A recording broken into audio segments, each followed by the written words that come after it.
माँ पार्वती ने चंद्रमा को बुलाया। चंद्रमा शिव के सिर पर आ गए। उनकी शीतल किरणें शिव पर पड़ने लगी, लेकिन कोई असर नहीं। फिर पार्वती ने चंदन मंगवाया। शुद्ध चंदन हिमालय से लाया गया। उन्होंने खुद अपने हाथों से शिव के पूरे शरीर पर चंदन लगाया, लेकिन चंदन भी जल गया। देवताओं ने हर उपाय किया। ब्रह्मा ने मंत्र पढ़े, विष्णु ने चक्र घुमाया, इंद्र ने बारिश करवाई, लेकिन कुछ भी काम नहीं आया। धीरे धीरे शिव की हालत बिगड़ती जा रही थी। उनका शरीर और नीला पड़ने लगा, आंखें बंद होने लगी, सांसें धीमी पड़ने लगी। माँ पार्वती रोने लगी। नहीं, ऐसा नहीं हो सकता।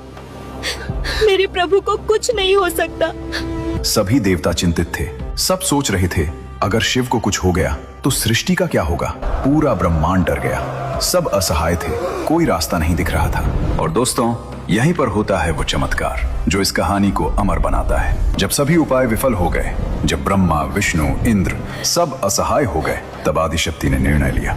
माँ पार्वती ध्यान में बैठ गईं। उन्होंने अपनी परम शक्ति को पुकारा। मुझे एक ऐसे रूप में आना होगा जो करुणा का सागर हो, जो माँ के प्यार से भरा हो, जो अपने बच्चे को बचा सके। और तब माँ पार्वती का शरीर चमकने लगा। नीला प्रकाश निकला, आकाश में फैल गया। बादल गरजे, बिजली चमकी। सभी देवताओं ने ऊपर देखा। वे हैरान रह गए। आकाश में एक विशाल रूप प्रकट हो रहा था। एक देवी जिसका रूप भयानक था, लेकिन आंखों में करुणा थी। और फिर प्रकट हुई महाविद्या तारा, गहरे नीले रंग की देवी। खुले बाल हवा में लहरा रहे थे। 3 आंखें चमक रही थीं। 4 हाथों में कैंची, खड़ग, कमल और खोपड़ी। जीभ बाहर निकली, गले में मुंडमाला। उनका पूरा स्वरूप भयंकर था। देवता डर गए।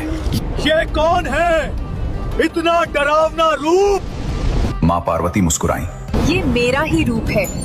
ये महाविद्या तारा है, तारणहार, जो बचाती हैं। तारा माँ ने शिव को देखा, उनकी हालत देखी। उनकी आंखों में करुणा के आंसू आ गए, लेकिन ये आंसू दुख के नहीं थे, ये करुणा के आंसू थे। एक माँ के आंसू जो अपने बच्चे को तकलीफ में देख रही है। तारा माँ तेजी से नीचे उतरी, सीधे शिव के पास पहुंची। दोस्तों, अब जो होने वाला था वो इतना पवित्र था कि सभी देवताओं की आंखें भर आईं। तारा माँ की आंखों में करुणा आ गई। उन्होंने अपनी माया शक्ति से शिव को बदलना शुरू किया। अगले ही पल भगवान शिव, महादेव, त्रिलोकनाथ एक छोटे बच्चे में बदल गए। हाँ, एक नवजात शिशु, मासूम, कोमल, बिल्कुल एक छोटे बच्चे की तरह। तारा माँ ने झुककर शिव को उठाया, धीरे से, प्यार से, जैसे कोई माँ अपने बच्चे को उठाती है। और फिर उन्होंने शिव को अपनी गोद में लिटा लिया। हाँ दोस्तों, भगवान शिव, महादेव, त्रिलोकनाथ माँ तारा की गोद में एक छोटे बच्चे की तरह लेट गए। ये दृश्य देखकर पूरा ब्रह्मांड थम गया।